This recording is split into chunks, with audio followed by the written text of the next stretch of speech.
इंदौर के तेजाजी नगर पुलिस ने अमूल दूध की एजेंसी देने के काम नाम पर कई लोगों के साथ धोखाधड़ी करने वाले आरोपी को गिरफ्तार कर लिया है। डीसीपी विनोद मीणा ने कहा है कि पिछले दिनों शिकायतकर्ता अमित टुटेजा ने शिकायत दर्ज कराई थी कि आरोपी आनंद चौकसी द्वारा उनसे अमूल दूध एजेंसी के देने के नाम पर अलग अलग किश्तों में 8 लाख रुपए लिए और समय रहते उसके द्वारा एजेंसी भी नहीं दिलाई और रुपए मांगने पर आनाकानी कर रहा था, जिस पर पुलिस ने कार्रवाई करते हुए आरोपी को गिरफ्तार कर लिया है।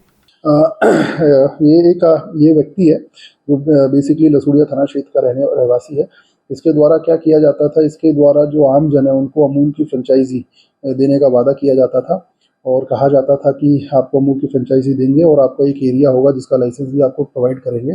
बट इसके द्वारा उन सभी के साथ जो एग्रीमेंट बनाया जाता था, उस एग्रीमेंट में अमूल की फ्रेंचाइजी का कोई जिक्र नहीं होता था। कहा जाता था कि आप मुझे इतना पैसा दीजिए और बिना ब्याज के, लेकिन ये मौखिक तौर पर उनसे इस चीज़ की डील करता था। तो इस प्रकार कुल 3 आरोपी हमारे पास आए थे थाना तेजाजी नगर में, जिन्होंने इसके विषय में शिकायत की और टोटल कुल उन तीनों व्यक्तियों से अभी तक इसके द्वारा 18 लाख रुपए लिए जा चुके हैं।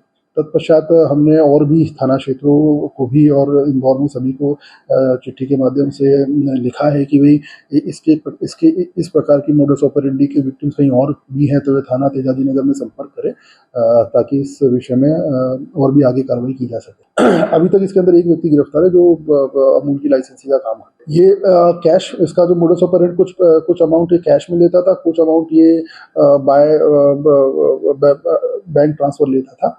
तो इस प्रकार ये सभी से पैसे लिया करता है। नहीं, देखिए, जैसा कि मैंने बताया कि टोटल अभी तक हमारे पास 18 लाख रुपए का एविडेंस है। इसमें जो भी 3 आरोपी जिन्होंने बताया, सभी ने एविडेंस प्रस्तुत किए कि इन्होंने इनको कहाँ का पैसा दिया था। लेकिन क्योंकि हमको ऐसा लगता है कि ये काफ़ी व्यापक तौर पे भी फैला हुआ हो सकता है, इसीलिए हमने सभी से संपर्क किया है कि कहीं और भी अगर इनके विक्टिम है, इसने किसी और के साथ भी ठगी की है, तो थाना तेजाजी नगर में संपर्क कर सकते हैं।